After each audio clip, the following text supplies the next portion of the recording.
రాముడు కూడా సాధారణ మనిషిలాగే పుట్టాడు.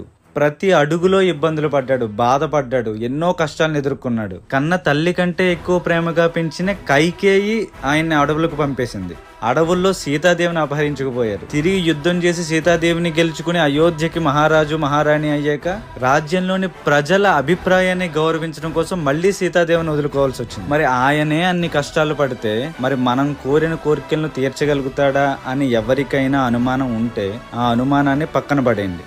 ఎందుకంటే రాముడు చేతకాక కష్టాలు పడలేదు. నీకు జీవితంలో ఎంత పెద్ద కష్టం వచ్చినా, నువ్వు ఒంటరిగా మిగిలిపోయినా, నీ ధైర్యాన్ని నువ్వు విడిచిపెట్టకుండా స్టేబుల్ గా నిలబడడం ఎలాగో నేర్పే అవతారం శ్రీరామ అవతారం. అందుకనే ఆయన్ని మనం పూజించాలి. పైగా రామ అనేది మామూలు పేరు కాదు. 3 సార్లు రామ రామ రామ అంటే విష్ణు సహస్రం చదివినట్టు. అంటే ఎంత పవర్ఫుల్ నామో మీరు అర్థం చేసుకోండి. అది నేను చెప్పట్లేదు, మన సంస్కృతిలోనే ఉంది. చిన్నపిల్లలకి స్నానం చేయించే